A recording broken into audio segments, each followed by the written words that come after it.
Hi, everybody. It's Jean Humbrecht with Humbrecht Law, criminal and traffic defense attorney in Manassas, Virginia. Welcome to my weekly local business spotlight. Today, I am joined by a very special guest and good friend, Vicki Shoemaker Cloud of the Cloud team at EXIT Realty. Vicki has a long list of accolades and accomplishments, so I'm going to go through this as quickly as possible before I turn it over to her, and we can talk about all things real estate, which is on everybody's mind right now. Vicki Shoemaker Cloud and Patrick A.W. Cloud are the owners of EXIT Realty in Manassas, Virginia. Working for an exit office in Haymarket, they formed the Cloud team and had several agents working with them, making it possible to be a top producing team at the Prince William Association of Realtors, PWAR, PWAR, as I think people call it, for many years. In 2017, they decided it was time to go out on their own, so they chose to open their own exit franchise, EXIT Realty in Manassas. Both Vicki and Patrick are longtime residents of the Manassas area. Vicki grew up in Prince William County near the area known as Brentsville and attended Bennett Elementary, Marsteller Middle School, and Osbourn Park High School. Her family has been in the county since the 1800s. Did I read that right? 1800s. Yes, Her father, Jim Shoemaker, and her grandmother, Bessie Shoemaker, owned Shoemaker's Appliances on Mathis Avenue in Manassas for decades. We all know where Mathis Avenue is, right near Old Town. Both Jim and Bessie were also realtors when Vicki was growing up, so she comes by it naturally. She's the third generation of realtors in her family in Prince William County. Patrick also attended schools in Prince William County to include Gunston Elementary, Marsteller Middle School, and Stonewall High School. Patrick's family owned Bargain Buggies Rent-A-Car on Route 28 for almost 3 decades. He also owned Parkside Automotive on Piper Lane and has been an important part of this community. Vicki Shoemaker Cloud first became a broker in 2006. She worked as an associate broker until finally graduating to principal broker at their new office in Old Town Manassas, located at 9244 Center Street at the corner of Grant Avenue. Well, that is a lot of information about Vicki. So right now, Vicki, I'm going to turn it over to you to tell us anything else that you want us to know about you, your business, and then we'll just start a conversation and I'll answer any questions anybody puts in the chat. And that reminds me, anybody that's watching, please feel free to put your questions in the chat and we will try to answer them. And Vicki, I'm going to share this video in my different networking groups and I'm going to turn it over to you. Thank you very much. I appreciate that. And hi, everybody. I'm Vicki. Nice to meet you all virtually. We here at EXIT Realty Pros in Manassas, we just love supporting this community, working with this community. We do also do commercial, industrial, land. We do all the different types of real estate. It's not just residential, even though that's the bulk of our job. Most of our job is residential. We do a lot of work with attorneys here locally, which is kind of our forte. We specialize in estates, divorces, anything that has, tax sales, anything that has the law involved. Attorneys here in Old Town Manassas know us well and rely on us to help them get some of these properties sold that are needing some extra support. It's not your typical cookie cutter type of real estate transaction when you're dealing with these special types of deals. So it's really something that we take pride in helping our clients and the attorneys and their clients to get things done properly, efficiently. Because, a lot of people don't think about it, but buying and selling real estate is not always a feel good. A lot of people always talk about the first time home buyer and how exciting it is, or, selling your house and going to the next size up or whatever, maybe even downsizing. And those are usually feel good things. But there's a lot of people who have to sell because either there's a death in the family or a divorce, or perhaps they just can't afford it anymore. The market has shifted. A lot of people are struggling right now. So, we're there to support our clients, whether it's a feel good or a not feel good, because everybody deserves to have good representation. So that's what we're there for. So, we have about 15 agents here at our office right now. As the principal broker, it's my duty to train all of the agents. I do my best to not only support all of their clients and our clients, because Patrick and I still have a team going. Patrick does most of the work one-on-one with our clients and the showings. And I've got his back office taken care of because he's not really much for a computer or paperwork. Our agents have their clients and they need to have training and updating. Every year we all have mandatory training that realtors have to go through. So I stay on top of all of the business aspects for EXIT Realty Pros, all the agents, as well as all of our clients. So it's a lot to do, but I love what I do. I love this career and I love helping people, which is why this was such a perfect fit for me as a career. Mm-hmm. Well, that's awesome. And I know just from talking to you and from people that know you that you've been able to help so many people in different situations. So before I get into the specifics, is there anything you want to tell people about what's going on with real estate now? Meaning a lot of people think I shouldn't sell my house right now. I shouldn't buy a house right now. The rates are too high. What would you say to, those concerns? Because I hear it a lot. Oh, yeah, that's a great question. And I do too. And there's a lot of misconceptions out there. And I'm so glad you brought this up. A lot of people think that this market is going to drop like it did in 2008 when the bubble burst and all the property values went down and the interest rates went up. It's not that kind of a market. In fact, the tendency is that the property values are continuing to climb and are expected to continue to do so. So everyone thinking that they have to wait because the market's going to crash or the prices are going to drop, that's not going to happen. And most of the studies that we've done and I've seen and all the trainings I've been to, they're all indicating that the prices are going to continue to climb. And on the national average, in a normal year across the nation, it goes up 3 to 5% a year in your property value. In our area over the last year, I've seen between 15 and 20% increases in property values. So Wow. There is a huge amount of money to be made just owning real estate. I mean, if you own a $500,000 house and it goes up 20% in 1 year, that's a lot of extra money that's being brought in that you could draw from, whether you want to do a home equity line of credit to have some cash to do some improvements or for whatever you need the money for. So that's a huge thing to remember. The reason most people are afraid to sell right now, even though that's the case, that the values are continuing to climb, is they're afraid to lose the loans that they have right now, because most people's loans that they got over the last 5 years or whatever are probably in the 3-4% range ish. There's some that were even in the 2s. There's some that were in the 5s, but on average, most people are in the 3 and 4% interest rate range. And you're not going to find that these days. The interest rates have climbed and it is much more difficult to get a loan. So that I understand people are worried about, but they need to see that if they wait, they're paying a lot more for the house too. You can always refinance down the road, but the property values are going to continue to increase.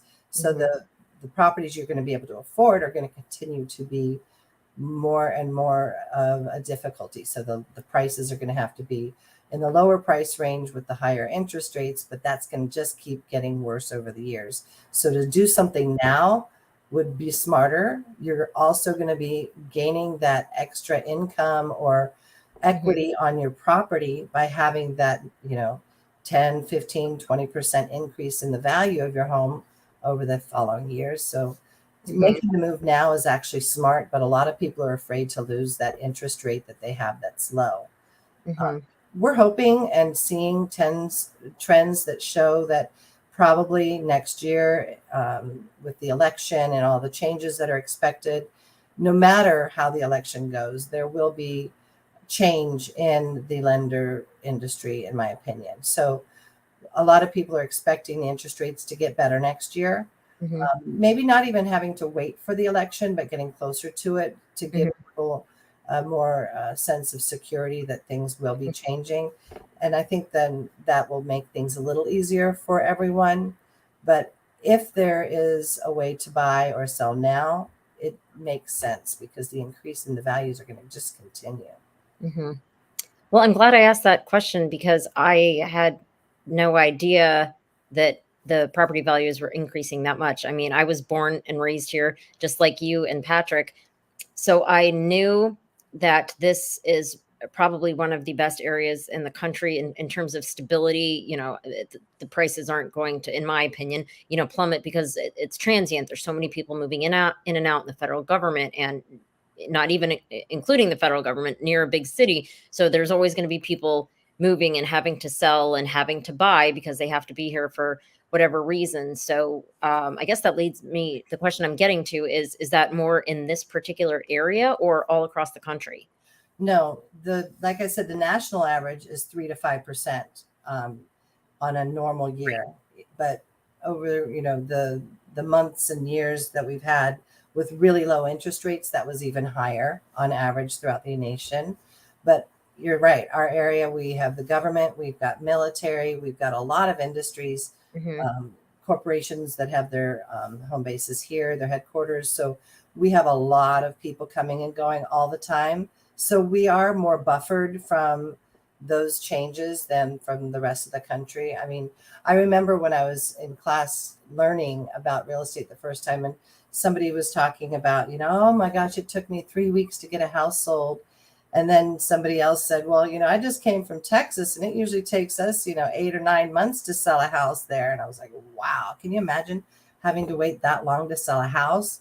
And then, of course, I've seen over the last few decades, since I've been doing this since 2002 now, I've seen it up, I've seen it down, I've seen it go all around. So I've been through enough cycles now to know, don't worry, things will change. Don't worry, things will get better. And when things are good, don't worry, things will get worse, because there's always change. It's always going to go up and down. Right now, we're just in a tight spot, but I think because of the amount of traffic we have of people coming and going to our area, it's made us a more secure bet for the prices to be more stable. And, there's a huge amount of buyers that are on the market right now that really want to buy a house, but the inventory is low. There's not enough houses on the market. So if you want to sell a house today, you can sell one fairly quickly, fairly easily, as long as it's priced right and shows well. You will sell it fast because there's a lot of buyers, but not a lot of sellers. Now, why is that? Is that because people are afraid to sell because they're going to have to if they're moving, they're going to start a new loan with a higher interest rate? Bingo. Yeah. But a lot of them are going to also have a higher sales price than they were expecting because it's increased more than they realized. So they're going to have more equity that they're going to be able to put down towards the home. They might even be able to use that extra money that they've made from the equity in their home. So the higher sales price than they were expecting, they could put some of that to buy down their loan, to have their points bought down, to have a lower interest rate. So there's a lot of ways to be able to manipulate things to still have a low payment. Using the extra equity to buy down your note is a smart way to do it. And I have a great lender that I work with here locally in Manassas. A lot of you probably know Rob Hetzel with Fairway Mortgage. He's awesome, right here in Manassas. And he has the ability to help people to either strategize to get lower interest rates, or they can do different loan programs. There's grant programs to help people with down payments or improvements. There's different loan programs for people who want to do work to a home. So if you're buying a home, maybe that needs a lot of work, you can have the work that needs to get done built into the loan itself. So there's a lot of different strategies that can be had to make it doable, no matter what your situation is. Well, I shouldn't say no matter what. You need good credit. Yeah. You need to have a job. Yeah. So good credit, yes, is a must. But I mean, there's ways to work around the scary part of the loan being, a higher interest rate right now. And you can buy down those interest rates. You can get a 2 or 3%. You just have to pay it up front. So hopefully by the equity you've built up, you can afford to do that. Okay. So would you say it's still more of a seller's market? Absolutely. Because there's not as many sellers. It's the whole supply and demand thing, right? We learned that back in our first year of college or last year of high school. So you have just a few houses that are on the market. You have 4 times the buyers out there than there are houses. So we have multiple offers coming in for every listing that we get. Usually the houses are sold within the first few days of it being on the market. And if it sits too long, like by too long, if it sits a few weeks, believe it or not, 3 weeks is a long time in this market. Usually that would mean it's either priced too high, doesn't show too well, isn't being marketed properly, or, it's hard to say. Each property is unique. But in most cases, the listings that we've had, they sell very quickly. And it's important to try to get the most you can for every property. And having it appraised is one way to make sure that you're getting the value out of your house. So some sellers prefer to have it appraised before they list it to know exactly what it's worth. And, any realtor can do what's called a CMA, comparative market analysis. And we'll do a search on the MLS, figure out what the comparisons are, and give you a good idea of the value of the house. But only an appraiser can make the appraisal value, which is the actual market value that the lenders are allowed to use for their loans. So having that information up front is helpful. But, because there's such a tight market, people are willing to pay more than the houses are even listed for. So even if we can get it appraised for, let's say, $550,000, there are buyers out there that will say, well, I'll pay up to $600. I just need to get this house. So they'll pay the extra $50 on the side. They'll find a different way. They'll have the loan based on that, and then they'll have to pay the difference if the lender allows it, depending on the type of loan program that they're using. Wow. Yeah. I've seen one. We had one a few years ago that won $100,000 over asking price. There were like 16 offers on one property on day one. It was insane. There are some really crazy listings out there that can go very viral. Wow. Can't ever imagine having an extra $100,000 I'm able to just shell out. Well, I mean, and added to the loan, but still. I do know that was a unique situation. It was one of the ones we worked with an attorney on. It had been a person who had passed away, and the family lived out of the area. Wow. And the value of the home was based on its current condition. But with just a little bit of money in TLC, that house could have been amazing again. It had beautiful land around it, and the structure itself was great, but it still had the orange kitchen, which is actually back in style. It had very 70s feel stuff. It had like gold fixtures in the bathroom with black paint and some more unique types of styling and decorating.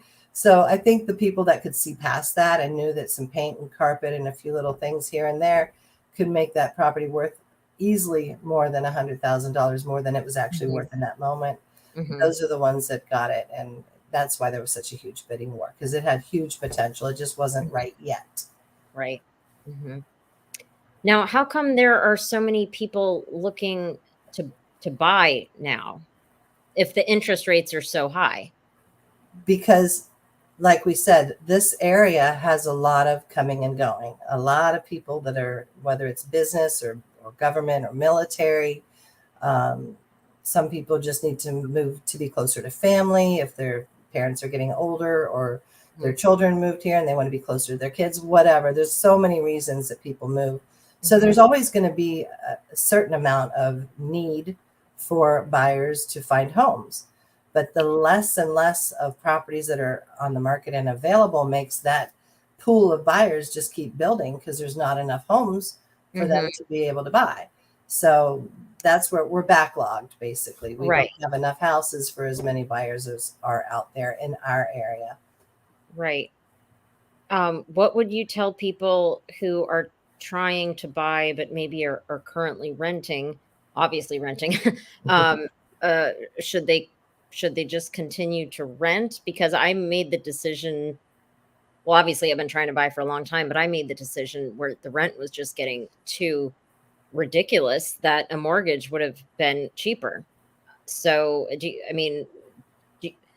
should people who are looking to buy maybe wait until it's more of a buyer's market because of the lack of inventory, if they have the ability to wait? I don't ever recommend a tenant wait, because you're paying someone else's mortgage.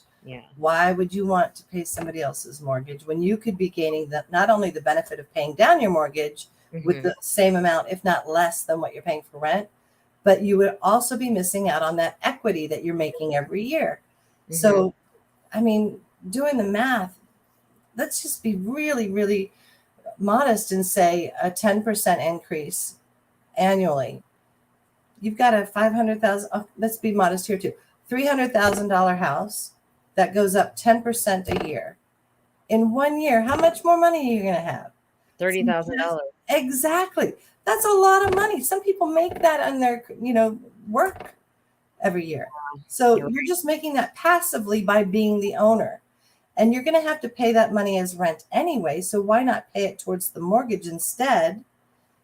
And then you'll have that equity continuing to increase. There's no way you can build wealth any easier way than by home ownership. If you can afford rent and you're not planning on leaving in the next year or two, you should buy. Even if you have to start out really small, because really small grows fast.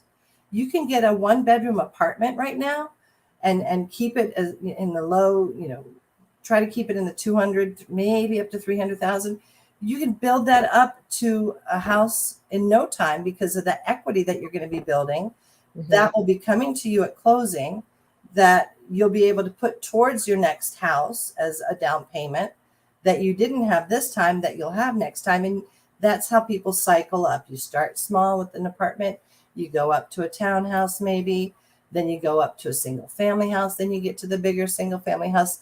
Having that system of just knowing that it's just for 2 or 3 years in each property, you will make a lot of money just by being a homeowner. And it's passive income. You don't have to work hours every day to make it happen. It happens for you. And it's a shame to miss out on that. Now, if you're going to be staying only for a year and you're not sure where you want to live, renting makes sense because you don't want to have to pay a lot of taxes and the loan cost and everything that you're going to have to pay up front to buy a property. You want to be able to absorb that over at least a 2-year period to make it start making money. But if you have at least 2 years, there's no reason not to do that. Okay.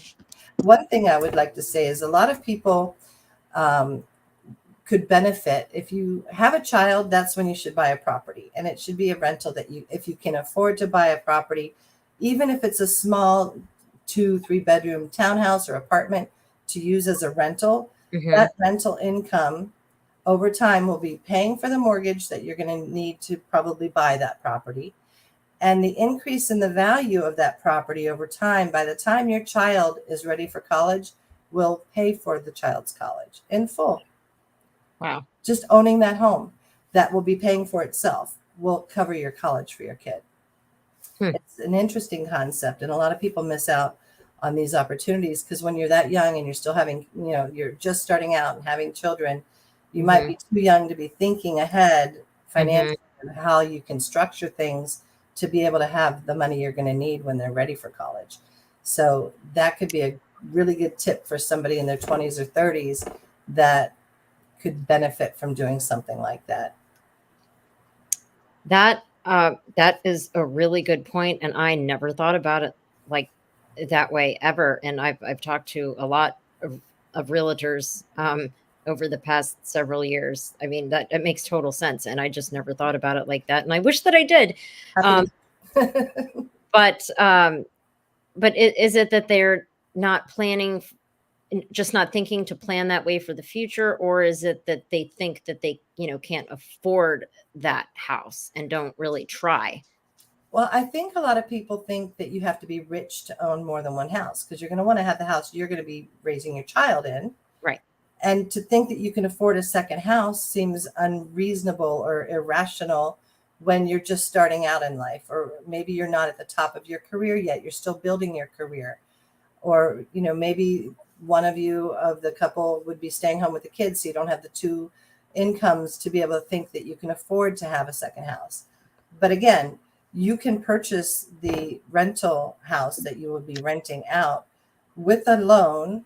And there's many different loan options for an investment property. They're different than your first residence. But again, my lender can walk you through what the options are. how to prepare for that, how much you need to have set aside. And it can just pay for itself. You don't have to have all that money for the mortgage for your house and that house, because that one will have the income from the rent that renter is paying you that will be equal to or approximately the same amount that you're paying out to the loan. So it covers itself, and you're getting that instant equity every year that increases the value. So if you ever need money, you can always sell it. But if you just let it keep paying down the mortgage and increasing in value through the equity, sell it in 18 years when your child's ready to go to college, and you've got a college fund that's just done. Yeah. And it doesn't have to just be for kids. It could be for Anything. anybody starting out that's younger, that has an income and good credit. Get started and thinking this way to structure things in a way that you will build wealth. The most wealthy people that I know own 10 to 20 rental properties, because once you do one or two and you realize how that works, the responsibilities of being a landlord, the taxes, everything that goes into it, that first one is a learning curve, just to know how the comfort zone is for what your responsibilities are. But once you realize how doable it is, it's addictive, because you can just have it keep paying for itself, and you can multiply that many times over from not just the one property, 2, 3, 5, 10 properties. And all that money just is continuing to accumulate over the years. And then when you want to retire, you just sell them, or you just pull out a couple of them and let the others continue. It's, going to be stuff you can leave and have your children inherit when you're gone, because that's how you build wealth. You don't build wealth by working hourly. You build wealth by having passive income. And that's one thing that I really get, because EXIT Realty is structured on passive income. Our agents know how the exit formula works, but just to give you a little insight, at EXIT Realty, we have what's called the exit formula, which is a system that if you introduce someone into our company that you think would be a good fit, because we're a real family-oriented type office. So if you find somebody that you think would be a good fit, that would be a good agent for our company, that person will be making the same amount of commission that everybody else is on a starting out basis, but a portion of what the company gets will be going to whoever introduced them. So they have passive income from introducing agents to our company. And that's how it works with this same thing with building wealth with owning properties. You can't get wealthy by working hourly, but you can get wealthy with passive income, whether it's being an agent and introducing other agents that are producing and working with EXIT, or owning other properties and continuing to build wealth that way. There's so many different ways to be able to structure a life at any phase in life. Even if you're a senior and you want to start doing it differently, you can restructure how your house is owned, and you can own others that could be paying for your retirement. And anybody who's interested is welcome to come in and meet with me here at the office here in Old Town Manassas. I'd be happy to sit down and work out a good plan for you and see what you need in your life to make this work for you, to help you financially in the future. That's awesome. Everybody should take Vicki up on that offer, because she really knows what she's doing. But I just want to ask maybe one final question, unless there's something else you want to delve into about the investment property. So you buy your first house that you want to eventually, turn into an investment property. Let's say you're single, or you're a couple and you don't have kids yet, but then you have kids. You have to move to a bigger house. You want to rent your first house out to make that money. But if you sold the house, you'd have a big chunk of money to buy a new house. So is it or I guess my question is, are people discouraged about doing that because they think they have to start all over again by saving all this money for a down payment for a new house? Well, like I said, there are different programs out there. It's not always going to be the very first property that you get that you're going to be able to get a rental immediately following that one. You might have to do the bump up once to get a bigger property, the first move up, and then have that one multiplying in its equity, because the first one, if it's worth 250 or 300, your next one's probably going to be 450, 500, right? So 10 or 20% of that is going to be a much higher amount than 10 or 20% of the lower figure. So you might need to have it in different phases. But there's also other ways to do it because, like I said, there's different loan programs. There's private money lenders. There's different investment type loans that are out there that you don't have to have a lot of money to put down. So there's ways to do it without a lot of money to put down. You just have to know who to work with, who to call. You have to have your good sphere of influence. So you got to have your good lender, your good title company, your good inspectors, all the people around that are in the industry. That we have so many wonderful people that we work with in this company that I've been working with a lot of them for decades. I'm old, but it takes time to get that vetted trust, so not only do I trust them and know them and I love them and I know they work well, but over years of working with them, I've seen how they can really do amazing work with our clients. I don't take it lightly to introduce people to my clients. So if I'm going to say this is a good lender or this is a good title company or this is a good inspector, it's because I know from firsthand experience and having used them for a long time that I can say that. I'm very protective over my clients and my agents. So I'm kind of a mama hen. So I need to make sure everybody's safe and everybody's good. So yeah, it's probably not going to maybe be the very first property you buy that you're going to go for the rental, but it's not impossible. You just have to structure it properly and have the good people around you to help you figure out how to do it. Mm-hmm. Like Vicki. Like me, like Rob, like Patrick. We've got so many wonderful people we work with that can help out. Well, Vicki, this has really been so informational. I'm not just saying that. I really learned so much. I think in a short period of time, you have given everybody a lot to think about and see how attainable it actually is. So I appreciate you coming on, and I appreciate all of the information. Is there, well, I will tell you that when I end the live, you and I will still be here so we can chat for a second. But Okay, good. is there anything else that you wanted to tell people before we sign off for the day? Any final words you want to leave us with? Well, I will say if you're interested in working with EXIT Realty Pros, we are hiring. We also have the real estate classes in-house that we do quarterly. So if you're interested in becoming a realtor, or if you are already a realtor and would like to learn how to make better income and work for an amazing company, come and talk to me. I'm happy to meet with you, even in private, while you're making your decisions. But most people around here that have not ever come in and talked to me don't know what an amazing company EXIT Realty is.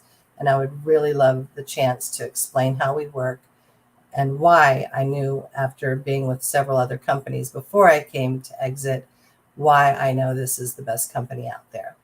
So, and anyone who's looking to sell or to purchase anytime soon, whether it's me and Patrick or one of our 15 agents, we all have so much experience and would love to work with you and help you with your process of whatever phase you're in buying or selling.